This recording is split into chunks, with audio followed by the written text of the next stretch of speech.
الحمد لله وكفى وسلام على عباده الذين اصطفى اما بعد.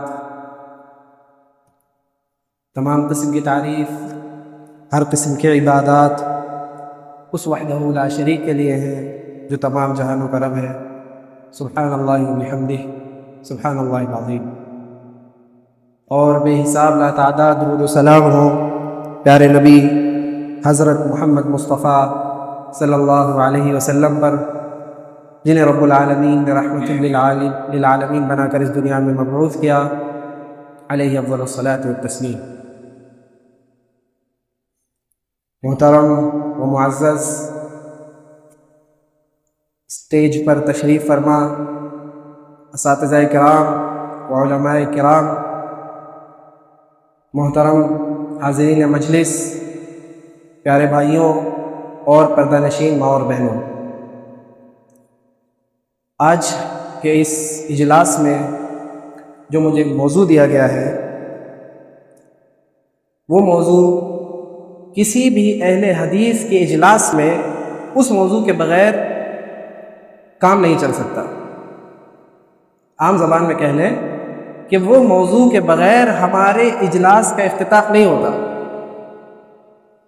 اللہ تعالیٰ قرآن مجید کے اندر ارشاد فرماتا ہے وَلَقَدْ بَعَثْنَا فِي كُلِّ أُمَّةٍ رَسُولًا أَنِ اعْبُدُوا اللَّهَ وَاجْتَنِبُوا الطَّاغُوتَ. اور اسی کے بعد سورہ انبیاء کے اندر فرمایا وَمَا أَرْسَلْنَا مِن رَّسُولٍ وَمَا أَرْسَلْنَا مِن قَبْلِكَ مِن رَّسُولٍ إِلَّا نُوحِي إِلَيْهِ أَنَّهُ لَا إِلَٰهَ إِلَّا أَنَا فَاعْبُدُونِ. کہ سب سے پہلے اللہ تعالیٰ فرماتا ہے وَلَقَدْ بَعَثْنَا فِي كُلِّ أُمَّةٍ رَّسُولًا، کہ ہم نے ہر امت میں ایک رسول نازل کیا، ایک رسول بنا کر بھیجا. ان اعبدوا اللہ واجتنبوا الطاغوت. اور کیوں بھیجا؟ تاکہ وہ لوگوں کو دعوت دے سکے. کس چیز کی؟ ان اعبدوا اللہ واجتنبوا الطاغوت، کہ اللہ کی عبادت کرے، صرف اللہ کی عبادت کرے اور طاغوت کی عبادت سے بچے، طاغوت کی پرستش سے بچے. مفسرین لکھتے ہیں طاغوت اس چیز کو کہتے ہیں کہ اللہ کے علاوہ کسی بھی چیز کی عبادت کی جائے وہ طاغوت ہے. اور اسی طرح سے پھر دوسری آیت میں سورہ انبیاء کے اندر حضرت محمد رسول اللہ صلی اللہ علیہ وسلم کو مخاطب کر کے فرمایا وَمَا أَرْسَلْنَا مِن قَبْلِكَ مِن رَّسُولٍ إِلَّا نُوحِي إِلَيْهِ، کہ ہم نے آپ سے پہلے جتنے بھی رسول بھیجے ہم نے ایسے ہی نہیں بھیجے. وَمَا أَرْسَلْنَا مِن قَبْلِكَ مِن رَّسُولٍ إِلَّا نُوحِي إِلَيْهِ، سوائے اس کے کہ ہم نے ان کی طرف یہ چیز وحی کر دی. یہ کیا چیز وحی کر دی؟ لا الہ الا انا فاعبدون، کہ میرے علاوہ یعنی اللہ رب العزت کے علاوہ کوئی حقیقی معبود نہیں ہے، تو بس تم لوگ کیا کرو؟ صرف میری عبادت کرو. اور عقیدہ توحید اسلام کی امتیازی شان اور علامت ہے. عقیدہ توحید کی اسلام میں اہمیت اس بات کی بھی کھلی دلیل ہے کہ دین اسلام امن و سکون اور اتحاد و اتفاق کا سب سے بڑا داعی ہے. اس اسلام کے علاوہ کوئی بھی پوری دنیا میں کوئی ایسا مذہب نہیں ہے جو اتحاد و اتفاق اور امن و سکون کی دعوت دیتا ہو. سب سے بڑا داعی اسلام ہے.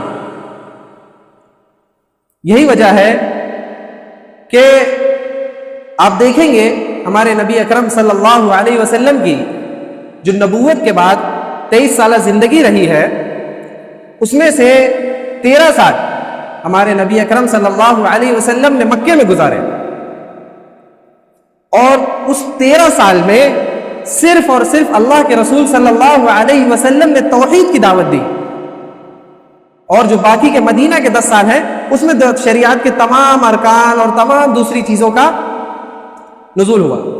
لیکن جو مکہ کے 13 سال تھے اس میں صرف اور صرف عقیدہ توحید کی دعوت دیتے رہے.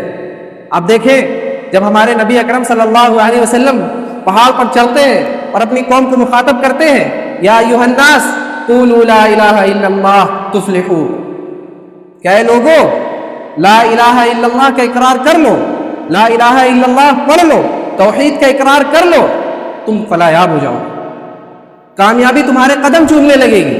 تملک العرب والعجم، کہ تم جو ہے عرب اور عجم، یعنی عربی زمین جو ہے اور عجمی زمین جو ہے، غیر عربی زمین، اس سب کے بادشاہت تم کو عطا کر دی جائے گی، پوری زمین میں تمہیں عزت بخش دی جائے گی، لیکن تمہیں کیا کرنا پڑے گا؟ اللہ کی توحید کا اقرار کرنا پڑے گا، ایک اللہ کی عبادت کرنی پڑے گی۔ ان مشرکین نے، وہ مکہ کے جاہل جو تھے، انہوں نے بہت کوششیں کی اللہ کے رسول صلی اللہ علیہ وسلم کو دعوت سے روکنے کی۔ جب انہوں نے دیکھا کہ یہاں پر کوئی ہتھ کنڈا کام نہیں آ رہا ہے، کسی بھی طریقے سے یہ توحید کی دعوت رک نہیں پا رہی ہے، تو وہ ایک اور اسکیم لے کر آئے آپ صلی اللہ علیہ وسلم کے پاس۔ وہ اسکیم کیا تھی کہ اے محمد، تم ایسا کرو کہ ایک قدم ہم تمہاری طرف چل کر آ رہے ہیں، ایک قدم تم ہماری طرف چل کر آؤ۔ کیا؟ یعنی ایک سال ہم تمہارے معبود کی عبادت کر لیں گے اور ایک سال تم ہمارے معبودوں کی عبادت کر لو۔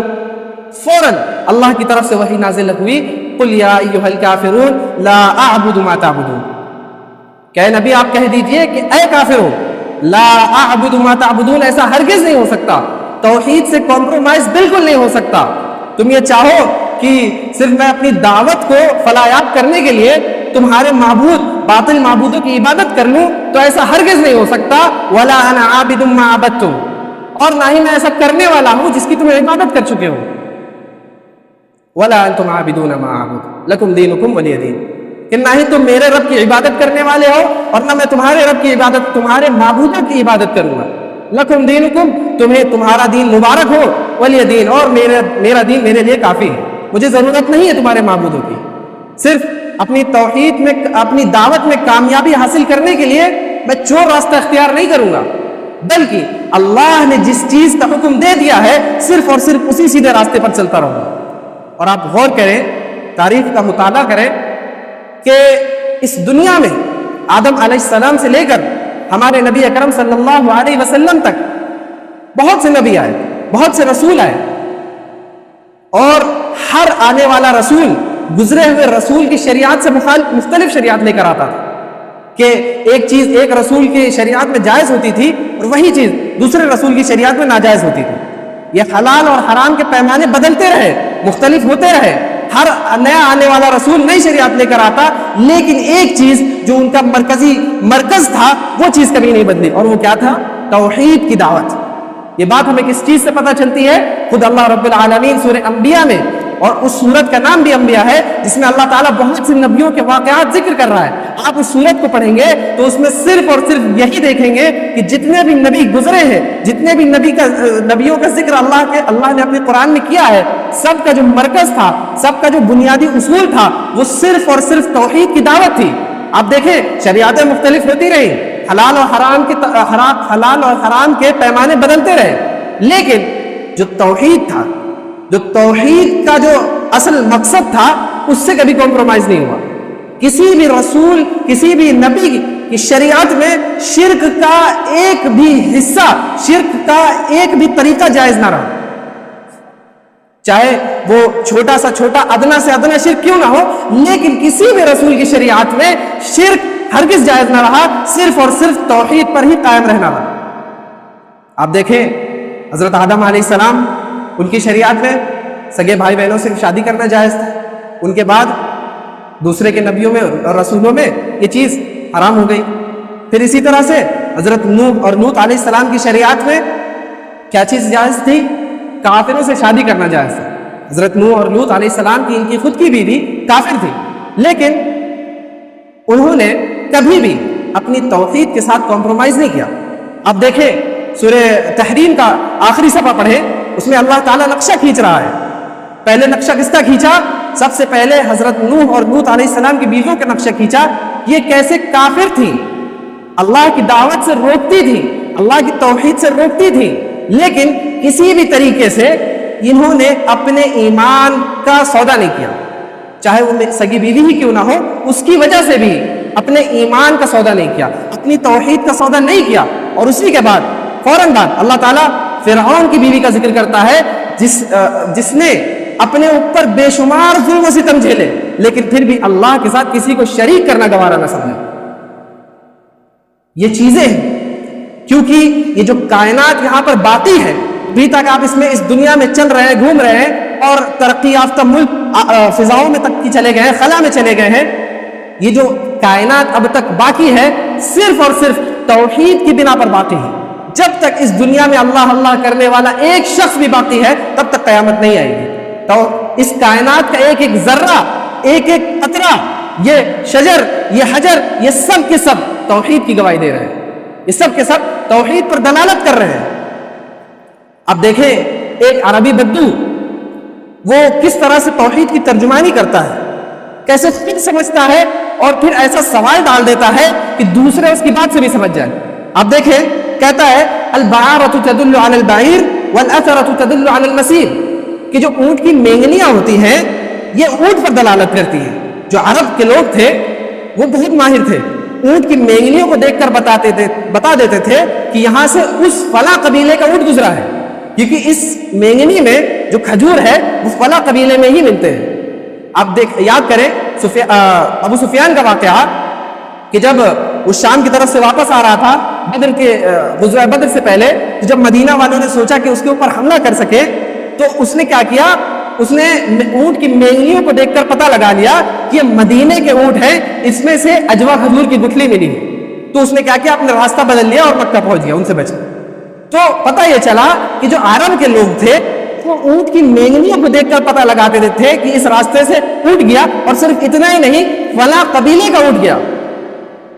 اور اسی کے بعد وہ کہتا ہے والأثرۃ تدل علی المسیر، یہ جو قدموں کے نشانات ہیں ریت میں، یہ جو زمین پہ نشانات ہیں، یہ اس بات کی گواہی دیتے ہیں کہ یہاں سے کوئی قافلہ نکلا ہے، یہاں لوگوں کا ایک ہجوم یہاں سے گزرا ہے، یہاں سے کوئی قافلہ گزرا ہے. فسماء ذات ابراج والارض ذات فجاج، تو یہ جو آسمان ہے یہ برجوں والا ہے، اور یہ جو زمین ہے یہ راستوں والی ہے، فجاج والی ہے. یہ جو راستے ہیں، جو سڑکیں ملی ہیں، یہ تو اس سے بھی عظیم چیز ہے. افلا تدلان علی اللطیف الخبیر، کیا یہ باریک بین اور خبر رکھنے والے پر دلالت نہیں کر رہی؟ یعنی اس برجوں والے آسمان کو پیدا کرنے والا بھی کوئی ہے، اور اس زمین پر جو راستے بنائے گئے ہیں، یہ جو زمین فرش کی طرح سے بچھا دی گئی ہے، اس کو بھی بنانے والا کوئی ہے. یہ دیکھیے یہ استفہام کس طریقے سے اس نے پہلے اپنے آپ کو سمجھایا، پھر کس طریقے سے یہ استفہام لوگوں کے ذہن میں ڈال دیا کہ جب اتنی چھوٹی سی چیز ایک مینگنی ہم لوگ دیکھ کر یہ بتا دیتے ہیں کہ فلاں اونٹ فلاں قبیلے کے اونٹ کی مینگنی ہے، تو یہ جو اتنی عظیم چیزیں ہیں اس کو دیکھ کر لوگ کیوں نہیں سمجھتے؟ کیا یہ اس کے بنانے والے پر، اور ایسا بنانے والا نہیں بلکہ لطیف جو ایک چھوٹی سی چھوٹی چیز کو بڑی خوبصورتی سے بناتا ہے اس پر دلالت نہیں کر رہی ہے؟ سامعین اکرام، اسی لیے اللہ رب العالمین مشرکین پر تعجب کرتے ہوئے کہتا ہے جب وَكَأَيٍّ مِّنْ آيَةٍ فِي السَّمَاوَاتِ وَالْأَرْضِ يَمُرُّونَ عَلَيْهَا وَهُمْ عَنْهَا مُعْرِضُونَ، کہ اس کتنا ہی تعجب کی بات ہے، کتنی بڑے تعجب کی بات ہے کہ اس زمین میں، اس آسمان میں کتنی ہی نشانیاں ہیں، کتنی تعجب کی بات ہے. یہ لوگ یہاں سے روز گزرتے ہیں، روز اسے دیکھتے ہیں، پھر بھی اس سے اعراض کرتے ہیں، پھر بھی ان کی عقلیں سمجھتی نہیں ہیں. اور اسی طرح سے جب اس توحید سے اہل کتاب نے کھلواڑ کیا تو اللہ تعالیٰ سچویشن بتا رہے ہیں، حال بتا رہے ہیں کہ اس کائنات کا کیا ہوا کہ جب اہل کتاب نے اللہ تعالیٰ کا بیٹا بنا دیا، اہل کتاب نے یہ دعویٰ کر دیا کہ اللہ کا بیٹا ہے، تو اللہ رب العزت اس کائنات کا حال بتا رہے ہیں. وَقَالُوا اتَّخَذَ الرَّحْمَنُ وَلَدًا لَقَدْ جِئْتُمْ شَيْئًا إِدًّا تَكَادُ السَّمَاوَاتُ يَتَفَطَّرْنَ مِنْهُ وَتَنشَقُّ الْأَرْضُ وَتَخِرُّ الْجِبَالُ هَدًّا، کہ ان لوگوں نے رحمان کے لیے اولاد بنا دی ہے، رحمان کو ایک اولاد کے ساتھ جوڑ دیا ہے. لقد جئتم شیئا ادا، کتنی ہی خطرناک اور کتنی ہی بڑی بات انہوں نے بول دی ہے. لقد جئتم شیئا ادا تکاد السماوات یتفطرن منہ، کہ قریب ہے کہ یہ آسمان جو ہے اس بات کی وجہ سے پھٹ جائے. تکاد السماوات یتفطرن منہ وتنشق الارض، اور یہ جو زمین ہے یہ شق ہو جائے، اور وتخر الجبال حدا، اور یہ جو پہاڑ ہے، یہ جو پہاڑ اللہ نے گاڑے ہیں زمین کو برابر رکھنے کے لیے، اپنی جگہ پر رکھنے کے لیے، قریب ہے کہ اس بات کی وجہ سے یہ سب پہاڑ ریزہ ریزہ ہو جائیں. یہ چیزیں ہیں کہ اللہ تعالیٰ یہ ہمیں بات بتا کر ڈرا رہا ہے کہ توحید سے کھلواڑ کرنے کا نتیجہ کیا ہوگا. اور صرف اللہ تعالیٰ ڈراتا نہیں ہے, اللہ تعالیٰ نے ہمیں آپ کہہ لیں بشارت بھی سنائی ہے. بشارت کس طریقے سے سنائی ہے؟ حدیث بطاقہ آپ لوگوں نے سنی ہوگی, بارہا سنتے ہوں گے. بطاقہ کہتے ہیں ایک کارڈ کو, جو آج تک عربی زبان میں ایک کارڈ کو ہی کہا جاتا ہے. تو اس حدیث میں آتا ہے کہ ایک شخص ہوگا جو اپنے گناہوں کو لے کر آئے گا, اور اس کے گناہ اتنے ہوں گے کہ 99 رجسٹر گناہوں سے بھرے ہوئے ہوں گے, اور ان رجسٹروں کی لمبائی اتنی ہوگی جہاں تک آپ کی نظر جا سکتی ہے, حد بصارت تک وہ رجسٹر لمبے ہوں گے اور گناہوں سے بھرے ہوئے ہوں گے. اب وہ سوچے گا کہ اب تو میرا کام ختم, اب تو میں کسی بھی طریقے سے بچ نہیں سکتا ہوں, آج مجھے اللہ کا عذاب اپنے اندر لے لے گا, آج میں عذاب سے دوچار ہونے والا ہوں, عذاب مجھے کھا جائے گا. لیکن پھر اللہ تعالیٰ کہتے ہیں کہ تمہاری ایک چیز میرے پاس ہے, اور فرشتوں کو مخاطب کر کے کہتے ہیں کہ اس کا بطاقہ لے کر آؤ, اس کا وہ کارڈ لے کر آؤ, اور اس کارڈ پر کیا لکھا ہوا ہوتا ہے؟ اشہد ان لا الہ الا اللہ واشہد ان محمد عبدہ ورسولہ. یہ ایک کارڈ آپ دیکھتے ہوں گے, ایک اے ٹی ایم کا کارڈ ہو اور ایک جگہ پر رجسٹر ہو, تو وہ ویسے ہی وہ کارڈ کتنا ہلکا پڑ جاتا ہے, کتنا معمولی پڑ جاتا ہے. لیکن اللہ تعالیٰ قیامت کے دن جب اس شخص کا وہ کارڈ ترازو کے ایک پلڑے پر رکھیں گے, اور دوسری طرف 99 رجسٹر جو اتنے لمبے, جہاں تک آپ کی نظر جا رہی ہے اتنے لمبے لمبے رجسٹر رکھے ہوں گے, لیکن پھر بھی یہ چیز اس بطاقے کے سامنے, اس کارڈ کے سامنے معمولی پڑ جائیں گی, اور جس کی وجہ سے اللہ تعالیٰ بخشش کر دے گا اس شخص. سبحان اللہ. لیکن پہلے ایک بات یہ بتاتا چلوں کہ یہی وجہ ہے کہ جو علماء کرام یہ چیز منع کرتے ہیں کہ آپ کسی پر بھی حکم نہیں لگا سکتے, کسی کو کہہ نہیں سکتے کہ یہ شخص جہنمی ہے, کیونکہ آپ کو نہیں پتا کہ اللہ تعالیٰ کس وجہ سے, کس ایک عمل کی وجہ سے کسی کی مغفرت کر دے. اور اگر وہ توحید والا شخص ہے, ہو سکتا ہے اللہ تعالیٰ مکمل اس کے گناہ معاف کر دے, جیسا کہ حدیث سے پتہ چلتا ہے, اور ہو سکتا ہے کہ وہ اپنے گناہوں کی سزا کاٹ کر وہ جنت میں جائے گا. لیکن شرط کیا ہے؟ اس کے دل کے اندر ذرا سی بھی شرک کی بو نہیں ہونی چاہیے. آج ہمارا جو مسلم سماج ہے, ہمارے مسلم سماج کے اکثریت لوگ جو اپنے اپنے طبقے بنائے بیٹھے ہیں, جو انتشار پھیلائے بیٹھے ہیں, وہ آج شرک کی نئی نئی قسمیں بنا بنا کر اس میں ملوث ہوتے جا رہے ہیں, اور اس کے بعد اللہ کی عبادت بھی کرتے ہیں. اسی پر مجھے اقبال کا ایک شعر یاد آیا کہ جو میں سر بسجدہ ہوا تو زمین سے آنے لگی صدا, جو میں سر بسجدہ ہوا تو زمین سے آنے لگی صدا, تیرا دل تو ہے صنم آشنا, تجھے کیا ملے گا نماز. اقبال کہنا چاہ رہے ہیں کہ پہلے تو آپ کا دل جو ہے وہ معبود, دوسرے معبود غیر اللہ کی طرف, بت پرستی کی طرف لگا ہوا ہے, اور پھر بھی آ کر آپ نماز میں اپنا سر ٹکاتے ہیں, سجدہ کرتے ہیں زمین پر. تو اس نماز کا کیا فائدہ؟ کیونکہ آپ کے دل میں جب توحید ہی نہیں ہے, شرک کا ایک قطرہ بھی ہے, تو آپ کی نماز کا کوئی فائدہ نہیں. آپ دیکھیں تو توحید کی اہمیت کہ جب حضرت معاذ بن جبل رضی اللہ عنہ کو اللہ کے رسول صلی اللہ علیہ وسلم نے یمن بھیجا دعوت کے لیے, تو وہاں پر یہ نہیں کیا کہ السلام علیکم آئیے تھوڑا نماز پڑھ لیجئے, یہ سب نہیں کیا, جیسا کہ آپ دیکھتے ہوں گے کہ لوگ آج کل کرتے ہیں. ایسا نہیں کیا, صرف نماز کے لیے نہیں بلایا پہلے, بلکہ اللہ کے رسول صلی اللہ علیہ وسلم نے وصیت کی, یہ بات کہی کہ سب سے پہلے انہیں توحید کی دعوت دینا. اے معاذ, سب سے پہلے جو دعوت دینا وہ توحید کی دعوت دینا. اور اس کے بعد کیا کہا؟ فَإِنَّهُمْ أَطَاعُوا عَلَى ذَلِكَ, کہ جب وہ تمہاری اطاعت اس پر کر لے, جب تمہاری بات مان لے, توحید کا اقرار کر لے سچے دل سے, خلوص دل کے ساتھ توحید کا اقرار کر لے, اس کے بعد کیا کرنا؟ پھر دوسری چیزیں, نماز کے لیے بتانا, صدقے کے لیے بتانا, خیرات کے لیے بتانا, پھر اس کے بعد ایسے مسلسل چیزیں بتانا. ایسا نہ کرنا کہ ترنت اللہ کے دوسرے احکامات لا کر دے دینا, اور اس کے دل میں وہی اقبال کی بات کہ بتوں سے تجھ کو امیدی, خدا سے تجھ کو نہ امیدی, بتوں سے تجھ کو امیدی اور خدا سے تجھ کو نہ امیدی, مجھے بتا تو صحیح اور کافری کیا ہے. کہ آج کل کے جو مسلمان ہیں وہ مزاروں پر جاتے ہیں, پیڑوں کے پاس جاتے ہیں, اور کاغذوں کے پاس، تعویذوں کے پاس، دھاگوں کے پاس جاتے ہیں، اس سے امیدیں لگائے رہتے ہیں، لیکن ایک مرتبہ صرف اللہ سے دعا کریں گے اور شکایتیں کرنے لگیں گے کہ اللہ تعالیٰ ہماری دعا قبول ہی نہیں کرتا، اور وہی شخص جا کر اپنے پیر باباؤں کے پاس اور فلانی جگہ ادھر ادھر جا کر ہزاروں مرتبہ وہ چیز مانگ چکا ہو، لیکن اس کو کسی بھی طریقے سے وہ چیز میسر نہ ہو، لیکن اس کے منہ سے چو تک نہیں نکلے گی۔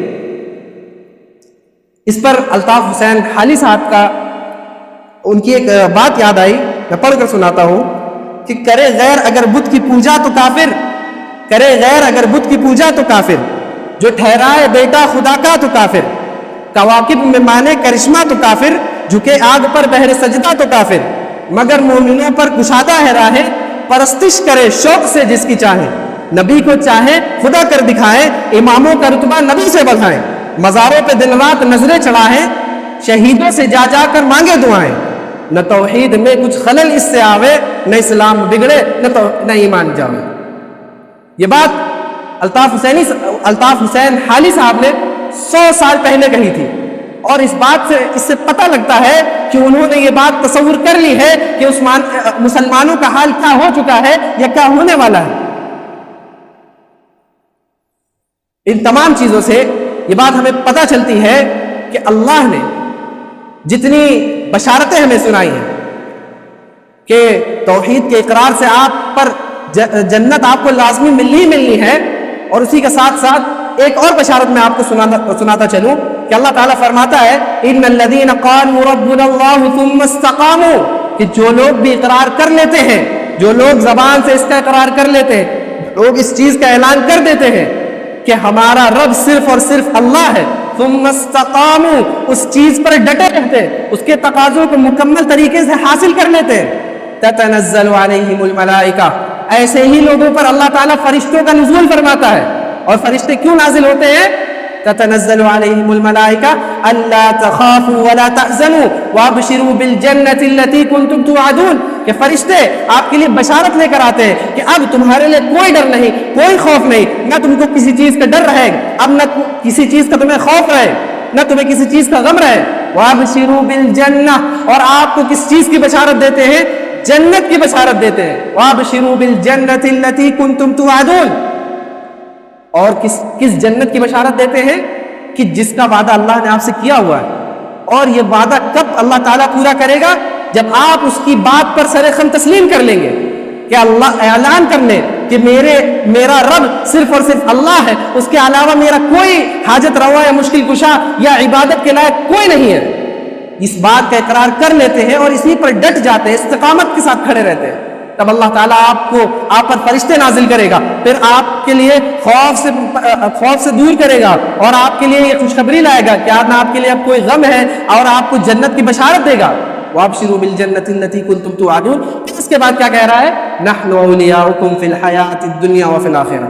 اب اللہ تعالیٰ کہتا ہے کہ ہم تمہارے نگہبان ہیں، ہم تمہارے ولی ہیں، ہم تمہارے محافظ ہیں۔ کہاں؟ نحن اولیاؤکم فی الحیات الدنیا، اس دنیاوی زندگی جتنی بھی ہے تمہاری، اس میں اللہ تعالیٰ تمہارا محافظ بنا رہے گا، تمہاری حفاظت کرتا رہے گا۔ وفی الآخرہ، اور آخرت میں بھی جب سورج آپ کے پاس ہوگا، لوگ اپنے پسینوں میں ڈوبے ہوئے ہوں گے، تب اللہ تعالیٰ عرش کا سایہ آپ کو دے گا۔ نزلا من غفور رحیم۔ یہ تمام نعمتیں جتنی بھی میں نے آپ کے سامنے گنائی، اور جو تمام نعمتیں اللہ نے بیان کی ہیں، نہریں ہو، شجر ہو، درخت ہو، کچھ بھی طریقے کی جتنی بھی نعمتیں جنت میں ملنے والی ہیں، یہ سب بیکار ہے، یہ سب معمولی ہے، لیکن ایک چیز صرف آپ کو مل جائے، وہ کیا ہے؟ نزلا من غفور الرحیم، کہ آپ کو اللہ کی ضیافت مل جائے، آپ کی ضیافت اللہ تعالیٰ خود کرے، تو یہ تمام نعمتیں معمولی ہو جاتی ہیں صرف اور صرف اللہ کی توحید کا اقرار کرنے پر اور اسی پر جم جانے پر۔ اللہ تعالیٰ مہمان نوازی آپ کی خود کرے گا، آپ کی مہمان نوازی اللہ تعالیٰ کے یہاں ہوگی، اور کب ہوگی؟ جب آپ اس کی توحید پہ اقرار کریں گے۔ سامعین کرام، ایک چیز آپ غور کریں، تاریخ کا جب مطالعہ کریں گے اور دیکھیں گے کہ جتنے بھی رسول آئے، ان تمام رسولوں کی جو ایک بنیادی دعوت رہی ہے کہ ایک چیز جو ہے، جو سب سے ضروری ہے، جس کی ہمیشہ ہر رسول کو وہ چیز کرنی ہے، اور وہ کیا ہے؟ معروف میں نیک کاموں میں سب سے اعلیٰ درجہ ہمیشہ توحید کا رہا ہے، چاہے وہ آدم علیہ السلام ہو یا حضرت محمد مصطفیٰ صلی اللہ علیہ وسلم ہو. تمام نبیوں میں سب سے معروف میں سب سے اول درجہ کس کا رہا ہے؟ توحید کا. اور منکرات میں سب سے اول درجہ، گناہوں میں سب سے اول درجہ ہمیشہ شرک رہا ہے. کبھی بھی اس سے نہیں ہوا ہے، کمپرومائز کسی بھی طریقے سے نہیں ہوا ہے. سامعین کرام، یہاں پر یہ بات سمجھنے کی ضرورت ہے کہ آج جو ہم اپنے گلوں میں دھاگا لٹکا لیتے ہیں، اپنے گھروں پر یا اپنی دکانوں پر لال کپڑے میں، سفید کاغذ میں، کالے کاغذ میں، پیلے کاغذ میں وغیرہ، بالکل دوسرے ہر طریقے کی جتنے بھی شرک کی چیزیں ہیں وہ اپنی دکانوں میں لگا لیتے ہیں کہ اس سے ہماری دکانوں میں برکت ہوگی، ہمارے گھروں میں برکت ہوگی. جتنی بھی شرک کی چیزیں ہیں، آج ہمارا مسلم معاشرہ جو ہے اس کا ہر ایک کمرے کی جگہوں میں شرک کی چیزیں بھری ہوئی ہے. جبکہ اللہ تعالیٰ نے اس دنیا کی پیدائش سے لے کر جب قیامت حاوی ہو جائے گی، جب قیامت نازل ہو جائے گی، تب تک توحید کی بقا رکھی ہے. تو اس کائنات کا ہر ایک ذرہ توحید کی گواہی دے رہا ہے. پھر بھی آج ہم شرک کی طرف اس طریقے سے دوڑے چلے جا رہے ہیں جیسے وہ شرک ہی ہماری نجات کا سبب بننے والا ہے. سامعین کرام، توحید کی اہمیت کو سمجھیں. اور گرچہ میرے موضوع میں اس کے تقاضے بھی تھے، میرے پاس اتنا وقت نہیں ہے کہ میں ان کے تقاضوں کو گناؤں. اس توحید کے بہت سے تقاضے ہیں، لیکن میں ایک چیز ہائی لائٹ کرتا چلوں کہ خدمت خلق، یہ جو خدمت خلق ہے، آپ جب تک رحمان کو راضی نہیں کر سکتے جب تک اس کی مخلوق کو راضی نہ رکھ لیں. یعنی اللہ تعالیٰ، ایک حدیث میں آتا ہے کہ اللہ تعالیٰ فرماتا ہے جب قیامت کے دن حساب و کتاب ہوگا تو ایک شخص سے کہے گا کہ میں بیمار تھا، تو میری عیادت کے لیے نہیں آیا. میں بھوکا تھا، تو مجھے کھلانے کے لیے نہیں آیا. میں پیاسا تھا، تو مجھے پانی پلانے کے لیے نہیں آیا. تو وہ بندہ کہے گا کہ اے رب العزت، تو تمام دنیا، تمام کائنات کا بادشاہ، تو کیسے بیمار ہو سکتا ہے؟ تو کیسے بھوکا ہو سکتا ہے؟ تو کیسے پیاسا ہو سکتا ہے؟ تو اللہ رب العزت کہیں گے کہ میرا فلاں بندہ بیمار تھا، تو اس کی عیادت کے لیے جاتا تو مجھے وہاں پاتا. میرا فلاں بندہ بھوکا تھا اور تجھے معلوم تھا کہ وہ شخص بھوکا ہے، تو اگر اسے کھانا دیتا تو مجھے وہاں پاتا. اسی طرح سے میرا فلاں شخص پیاسا تھا، پانی کے لیے تڑپ رہا تھا، اگر تو اسے پانی دینے جاتا تو مجھے وہاں پاتا.